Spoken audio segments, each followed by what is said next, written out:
우리 옆사랑 같이 사시겠습니다. 반갑습니다. 축복합니다. 사랑합니다. 네, 오늘 저 높은 곳을 향하여 하나님께 예배하러 왔는데요. 하나님 앞에 기쁨으로 감사함으로 드리는 예배가 되시기를 바랍니다. 요즘 성막에 관한 말씀으로 묵상하고 또 주일에도 함께 나누고 있는데요. 성막을 지으라고 하면서 하셨던 말씀과 명령 중에는 좀 특이한 점들이 좀 있습니다. 지난번에 한번 말씀드렸던 것처럼 성막에서 만들라고 했던 그 순서가 한 예인데요. 성막의 외적인 장막보다 먼저 말씀하신 것이 바로 언약궤이고요. 또 그 다음에 말씀하신 것은 언약궤가 있는 지성소에서 가장 가까운 분향단이 아니라 떡상이었습니다. 이처럼 이 외에도 아주 특이한 점들이 이제 더 있는데요. 오늘은 성막에 관한 말씀 중에서 특이한 순서나 특이한 조합이 있어서 함께 나눠 보려고 합니다. 분명히 하나님이 그렇게 하신 이유가 있을 겁니다. 그죠? 그렇게 우리가 조금 이해되지 않을 것 같은 그런 순서나 조합이 분명히 하나님의 의도가 있을 텐데요. 오늘은 그 특이함에 담겨 있는 하나님의 뜻을 깨닫고 누리는 시간이 되시기를 바랍니다. 그 첫 번째 특이한 조합은요, 바로 이 말씀인데요. 출애굽기 31장 13절 말씀입니다. 너는 이스라엘 자손에게 말하여 이르기를 너희는 나의 안식일을 지키라. 이는 나와 너희 사이에 너희 대대의 표징이니 나는 너희를 거룩하게 하는 여호와인 줄 너희가 알게 함이라. 아멘. 이 말씀만 보면 특별할 게 없죠. 근데 이 말씀이 있는 말씀을 하시는 위치가 좀 독특합니다.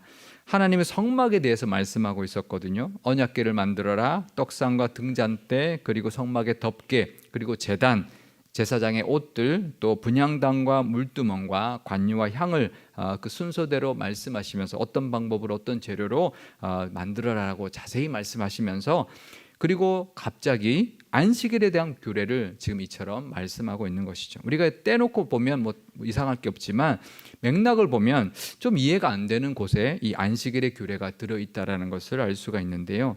안식일을 지키라는 것은 십계명의 명령이었습니다. 지금 성막에 관한 말씀을 하시다가 왜 갑자기 이 말씀을 하셨을까요? 십계명 말씀하실 때 그때 하셨거나 아니면 나중에 절기나 안식년과 희년을 말씀하실 때 그때 해도 되는데 성막을 만들라고 하시다가 갑자기 안식일을 어떻게 지켜야 하는지를 말씀하고 있는 것이죠. 성막과 이 안식일이 도대체 무슨 관계가 있길래 이렇게 말씀하고 있을까요? 성막과 안식일은 어떤 관계가 있을까요? 상당히 깊은 관계가 있겠죠. 저희 둘째 딸이 어릴 때 좀 엉뚱한 점이 좀 있었습니다. 초등학교 저학년 때 이제 공부하는 것 중에 때와 장소에 맞는 옷차림 이런 이제 있었는데 시험 문제에 이렇게 나왔습니다. 웨딩 드레스를 입고 등산을 하면 어떤가 질문이 나왔는데요. 어떻게 될까요? 답은 용도에 맞지 않는 옷이다. 이런 게 답이었는데 저희 딸이 쓴 답은 이것입니다. 큰일 납니다. 이렇게. 그죠? 큰일 나죠. 산에 웨딩드레스 입고 가면 큰일 납니다. 근데 어떤 큰일이 나고 왜 안 되느냐가 중요한 것이죠. 성막과 안식일은 깊은 관계가 있는데 어떤 관계가 있고 어떤 깊은 관계가 있을까요? 성막은 예배의 장소입니다. 하나님을 만나는 곳이죠. 그럼 안식일은 어떤 날인가요? 예배하는 날이죠. 하나님을 만나고 예배하는 날입니다. 성막에서 제사장들은 매일 아침 저녁으로 번제를 드렸습니다. 그걸 상번제라고 하는데요. 하지만 일반 백성들은 평일에는 그냥 자기 일을 했습니다. 제사장들은 제사를 드리지만 일반 백성들은 그냥 자기 일들을 했습니다. 그런데 안식일에는 온 백성들이 함께 일을 하지 않고 한 마음이 되어서 하나님께 제사를 함께 드려야 했습니다. 민수기 28장 9절에서 10절 말씀입니다. 안식일에는 1년 되고 흠 없는 순양 2마리와 고운 가루 10분의 2에 기름 섞은 소제와 그 전제를 드릴 것이니 이는 상번제와 그 전제 외에 매 안식일에 번제니라. 그러니까 매일매일 드리는 것 외에 안식일에 번제를 따로 드리라는 거죠. 그래서 온 백성이 그 번제에 함께하는 건데요. 물론 온 백성이 다 그 성막 안으로 들어갈 수는 없었습니다. 하지만 이 안식일에 드리는 제사는 제사장들만 드리는 제사가 아니었습니다. 온 백성이 함께 참여하는 거죠. 한 마음이 되어서 하나님을 경배하고 헌신을 다짐하는 번제, 번제는 모든 재물을 다 태워서 정말 하나님을 헌신하겠다, 하나님께 헌신하겠다라고 그 마음으로 드리는 제사라는 것인데요. 그렇게 온 백성이 한 마음이 되어서 그렇게 하나님을 헌신하고 하나님 앞에 올려드리는 제사를 드려야 했던 것입니다. 그러니 안식일에는 일을 하면 안 되는 거죠. 내가 직접 제사를 집례하는 건 아니라 할지라도 함께 제사를 드리기 때문입니다. 제사장과 같이 제사를 드리는 마음으로 안식일을 보내야 했던 것입니다. 한 주 동안 지었던 죄를 용서함 받고 하나님 안에서 쉼을 얻고 또 평안과 기쁨을 누리고 또 대제사장을 통해서 주시는 축복의 기도를 받는 날이 안식일이었던 것이죠. 그러니 이 안식일은 성막과 뗄래야 뗄 수 없는 날인 것입니다. 우리도 주일에 이렇게 예배당에 나왔습니다. 하나님께 찬양하고 또 하나님께 위로받고 또 세상 일은 다 잊어버리고 온전히 하나님만을 기뻐하는 날이 되어야 할 것입니다. 또 하나님이 주시는 평안과 안식의 복도 누릴 수 있어야 할 것입니다. 우리가 여행을 가면 좋은 게 뭘까요? 일상에서 벗어나는 거죠. 그래서 쉼을 얻습니다. 또 바쁘고 신경 쓰던 일들을 잠시 내려놓을 수 있죠.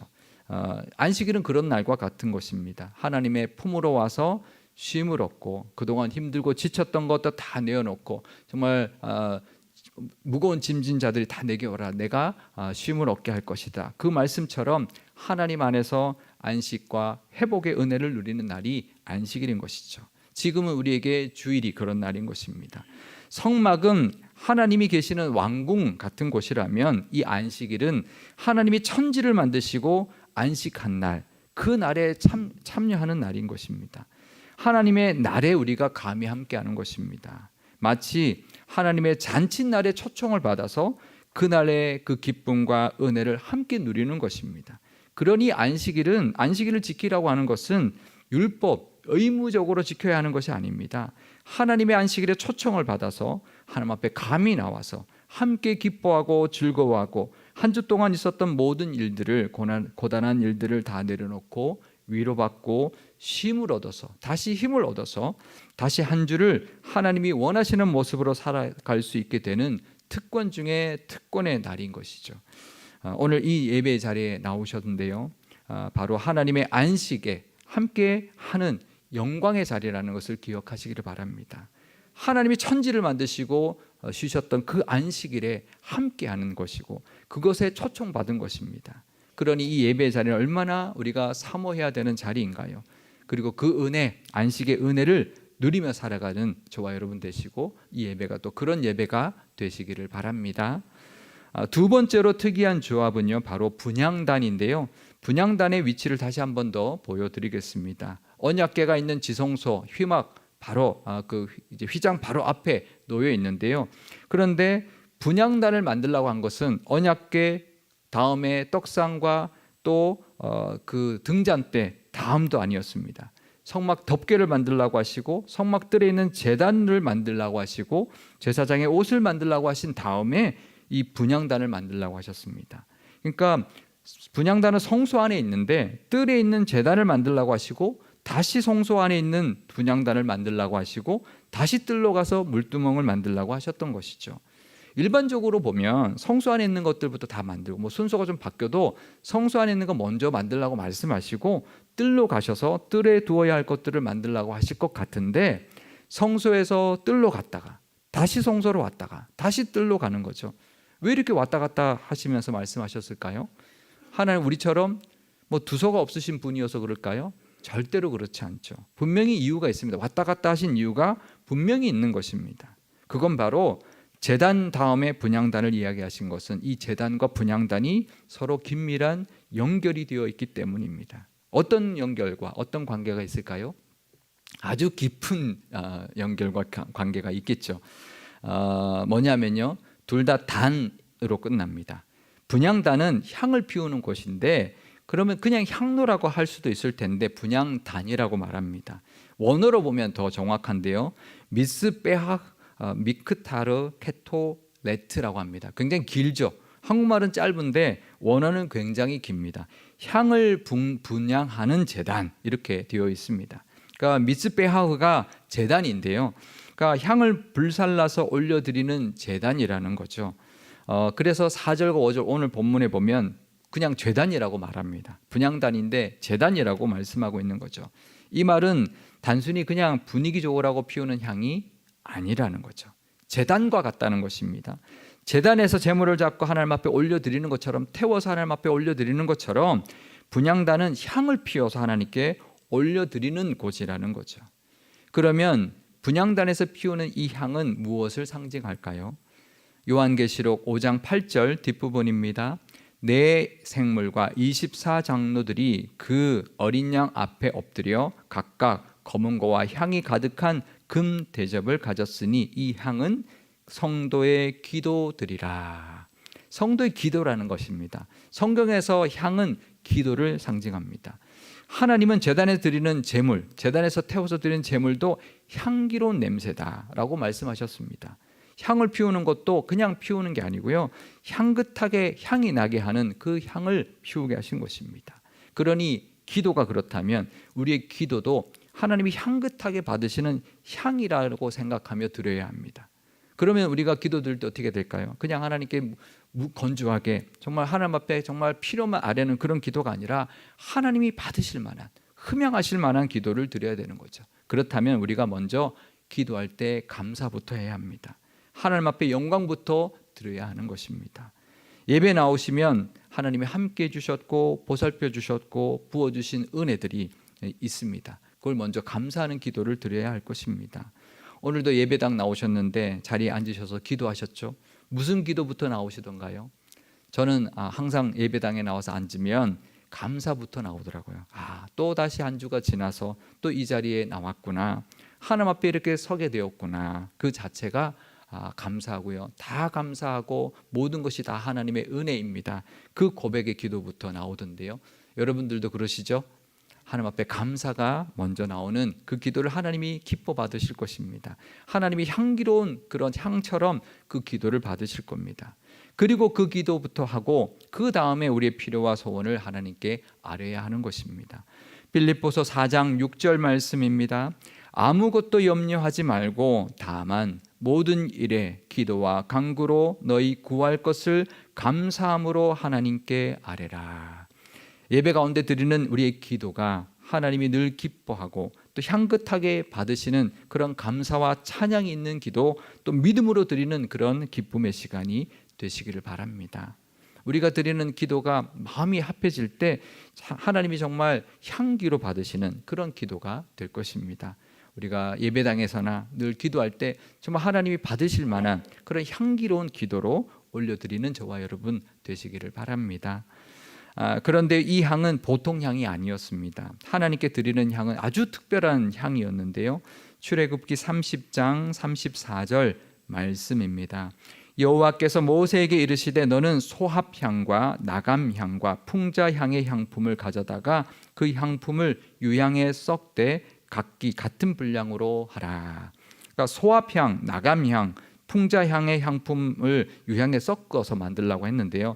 우리는 잘 알지 못하는 그런 향품들인데 이 재료들은 정말 고급 재료이면서도 그 향이 아주 강해서요. 지금도 향수의 원료로 쓰고 있는 그런 재료들입니다. 그러니까 아주 특별한 조합으로 아주 향긋한, 너무나도 향이 좋은 그런 향을 만들려고 하신 것이죠. 관유도 마찬가지였는데요. 출애굽기 30장 23절에서 25절 말씀입니다. 너는 상등 향품을 가지되 액체 모략 500세겔과 그 반수의 향기로운 육개 250세겔과 향기로운 창포 250세겔과 계피 500세겔을 송소의 세겔로 하고 감람 기름 한 흰을 가지고 그것으로 거룩한 관유를 만들되 향을 제조하는 법대로 향 기름을 만들지니 그것이 거룩한 관유가 될지라. 아멘. 그러니까 성막에 쓰이는 기름은요, 그냥 기름이 아닙니다. 그냥 올리브유가 아니었습니다. 거기에 모략과 육개와 창포와 계피를 그 감람유, 올리브 기름에 섞은 것입니다. 그리고 그것을 상등 향품으로 하라고 하셨습니다. 그러니까 최고급 재료로, 향도 좋은 것이지만 그 중에서도 가장 최상급의 재료로 향기가 너무나도 좋은 향유를 만들라고 하신 것이죠. 그러니까 향도 그렇고 기름도 그렇고 포인트가 있고 공통점이 있습니다. 뭘까요? 향기입니다. 향기. 향도 그냥 연기만 나게 하는 게 아니었습니다. 향긋한 향이 나게 하는 향이었던 것이죠. 그리고 그 향기는 하늘로 올라갔습니다. 관유도 마찬가지입니다. 그냥 기름이 아닙니다. 엄청나게 좋은 향이 나는 그런 향기름인 거죠. 뭐 요즘 말로 하면 아로마 그런 유인 거죠. 하나님은 왜 이렇게 성막 안에서 향긋한 향기가 나게 해라라고 하셨을까요? 하나님이 취향이 너무 고급지니까 야, 내가 있는 성막에는 최고의 향이 나는 그런 성막을 만들어야지, 그런 의미일까요? 아닐 것입니다. 성막에서 향기가 나게 하시는 이유가 있는 것이죠. 우리가 성막에서 놓치지 말아야 할 것이 향기입니다. 우리가 성경을 읽을 때요, 성경은 글로 쓰여 있기 때문에 2차원적으로 읽을 때가 참 많이 있습니다. 그런데요, 우리가 성경을 읽을 때도 3차원적으로 읽어야 합니다. 성경에서 벌어지는 그 상황들을 온몸으로 느끼면서 읽어야 합니다. 마치 내 눈앞에서 일어나는 일들처럼 실감나게 묵상하고 읽을 수 있어야 되는데요, 그런데 성경을 읽다 보면 3차원적으로도 부족할 때가 있습니다. 예를 들면 이런 건데요, 폭풍이 몰아치는 갈릴리 바다 위에 떠 있는 이 제자들의 그 말씀을 볼 때 정말 그 상황도 우리가 느끼고 상황도 이해해야 되지만 불어오는 세찬 바람도 느낄 수 있어야 합니다. 그 힘들었겠지, 이 정도가 아니라 그 바람도 내가 느낄 수 있어야 되고 그 거센 파도 소리도 들을 수 있어야 합니다. 성경을 읽으면서 이렇게 4차원적으로도 읽고 느낄 수 있어야 되는데요, 왜냐하면 그래야 제자들이 그때 느꼈던 그 감정을 느낄 수 있고 그 상황을 제대로 이해할 수 있고요, 물 위로 걸어오시는 예수를 만났을 때 그 감격, 그 기쁨, 그 경이로움을 조금이나마 실감할 수 있기 때문입니다. 그러니 이 성막에서 빼놓을 수 없는 4차원의 요소는 바로 향기인데요, 왜 향기를 두라 하셨을까? 우리가 보면 그냥 제물만 드리고 제사만 드리면 되지, 왜 향기를 그렇게 향기롭게 하라 하셨을까? 또 제물도요, 그냥 제물이라고 하지 않습니다. 항상 빠뜨리지 않는 것이 이 제물은, 이 번제의 제물은 나에게 향기로운 냄새다, 이렇게 말씀하셨습니다. 출애굽기 29장 18절 말씀입니다. 그 순양 전부를 제단 위에 불사르라. 이는 여호와께 드리는 번제요, 이는 향기로운 냄새니 여호와께 드리는 화제니라.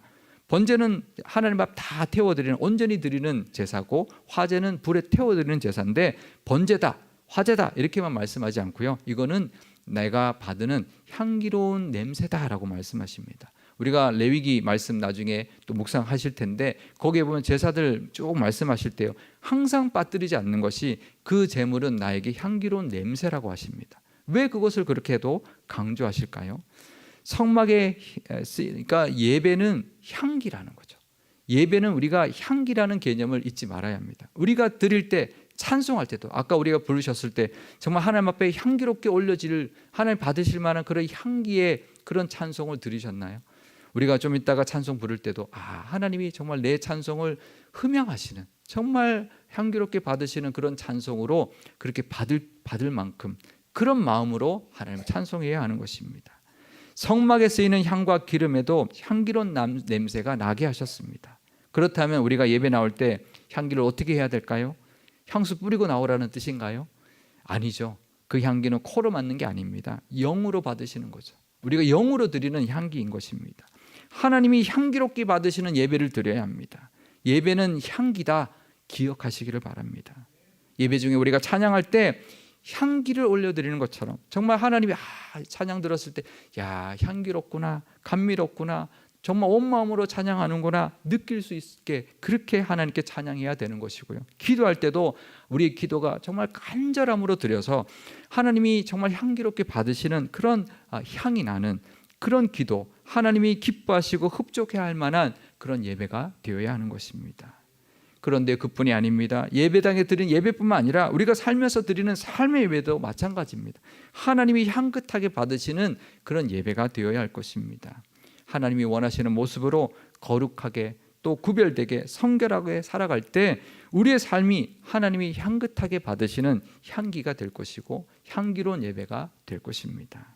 우리가 주일 예배 드리고 한 주 살아갈 때 세상에 그냥 휩쓸려서 그냥 죄 가운데 살아간다면 하나님이 그 모습에서 어떤 향을 느낄까요?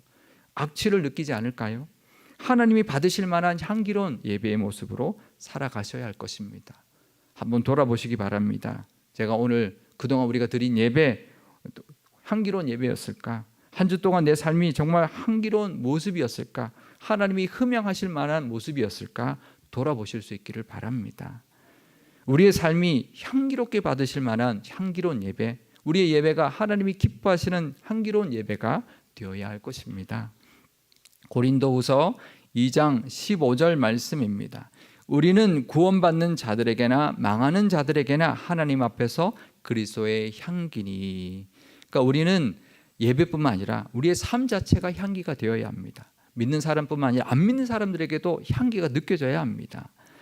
우리는 세상 사람들에게 예수님의 향기를 풍기기를 하나님은 원하십니다. 사람들이 우리를 보면서 인상을 찌푸린다면 그것은 향기가 아니죠. 악취를 내고 있는 것입니다. 우리는 우리의 삶을 통해서 예수님을 드러내야 합니다. 그래서 사람들이 나 때문에 사람들이 좋아하고 저 사람이 있으면 좋다, 분위기가 밝아지고 좋다, 그걸 넘어서야 합니다. 우리를 통해서 예수님의 향기를 맡을 수 있어야 합니다. 예수님 있는 사람이 저러면 예수님은 저런 분이겠구나, 어떤 분이겠구나 깨달을 수 있도록 우리로 하여금 예수님의 향기를 드러내며 살아야 합니다. 그것이 하나님이 기쁘시게 받으시는 아름다운 향기가 되는 모습인 것이죠. 삶으로 드리는 예배는 바로 그리스도의 향기가 나는 삶인 것입니다. 늘 우리를 통해서 하나님도 기뻐하시고 사람들도 기뻐하는 향기가 가득한 향기로운 그런 사람들, 그런 믿음이 다 되시기를 바랍니다. 우리가 점심 때 삼겹살집에서 밥 먹고 오면 삼겹살 냄새가 나죠. 또 꽃집에 갔다 오면 꽃 냄새가 날 것입니다. 그러면 우리는 교회에서 예배하고 세상에 가면 예수님의 향기가 나야 합니다. 그러면 이제 주방봉사 하신 분들은 주일에 주방봉사에서 옷 냄새가 이제 음식 냄새가 나는데요. 뭐 그럴 수 있겠지만 예배 가운데 은혜가 있었다면, 깨달음이 있었다면 옷에서 비록 음식 냄새가 나도 그 사람의 표정과 말투와 행동에는 은혜 받은 향기가 드러나게 될 것입니다. 예를 들면 이런 거죠. 운전을 해도 향기롭게 해야 합니다. 운전하는 듯해만 봐도 그 사람의 성격 나오잖아요. 그죠? 아이고 저 운전자 성격 참 다 나오네. 정말 향기롭게 받을 만한 그런 운전인가, 사람들에게도 향기로운 그런 모습인가 우리가 돌아봐야 할 것이고요. 예배도 향기고 삶도 향기라는 것을 기억하시면서 하나님께도 향기로운 예배와 삶, 사람들에게도 믿는 사람이나 안 믿는 사람들에게도 향기로운 모습으로 살아가시는 저와 여러분 되시기를 바랍니다. 성막에 왔다 가면 향긋한 기름 냄새, 향긋한 향의 냄새가 났을 것입니다. 그처럼 우리에게도 주님의 향기가 나는 성막의 은혜가 있으시기를 바랍니다. 주일에 하나님 앞에 나와 하나님의 안식에 참여함으로 어떤 상황 속에 있다 할지라도 세상 사람들이 볼 때 내 상황을 다 알지만 저 속에 평안함의 은은한 향기가 나는구나, 상황은 이래도 그 사람에게는 평안함이 묻어나오는구나, 또 기쁨이 있구나, 기쁨의 상큼한 향기가 나오는구나, 감사의 풍부한 향기가 넘치는구나, 그것을 느낄 수 있는 그런 한 주로 살아가시기를 바랍니다. 그러면 우리의 삶의 예배도 향기로운 산 제물로 하나님이 받아주실 것이고 우리의 기도도 그렇게 기쁘게 흠양하셔서 또 풍성하고 또 가득하게 또 하나님께서 부어주시는 응답하시는 은혜와 복도 누리게 될 것입니다. 이 성막의 특별한 은혜를 누리는 우리 교회와 모든 성도님들 다 되시기를 주님의 이름으로 축원드립니다. 기도하시겠습니다. 은혜가 풍성하신 하나님 아버지, 한 주를 또 세상에서 살면서 주일을 맞이하여 이렇게 주님 앞에 나왔습니다. 주일을 거룩하게 구별해 주셔서 하나님의 안식에 참여할 수 있도록 불러주셨으니 너무나 감사드립니다. 하나님의 안식에 참여하는 특권을 누리는 이 예배가 되게 하시고 수고하고 무거운 짐진 자들을 쉬게 하시는 안식의 복도 누리게 하옵소서. 우리가 드리는 기도를 기쁘게 흠양하시는 하나님 앞에 나올 때마다 아무것도 염려하지 말고 모든 일에 다 감사함으로 아뢰을 수 있는 기도의 특권과 기도의 그 향기가 나게 하옵소서. 우리는 그리스도의 향기를 하셨습니다. 세상에 나아가 예수님의 향기를 전하게 하시고 우리의 삶이 산 제물로 받으실 만한 향기로운 예배가 되게 하옵소서. 70주년을 맞이한 우리 교회가 하나님의 따뜻한 사랑의 향기로 가득하게 하시고 세상을 치유하고 위로하는 그리스도의 향기가 가득한 그리고 넘쳐 흐르는 교회가 되게 하여 주옵소서. 우리 구주 예수님의 이름으로 기도드리옵나이다. 아멘.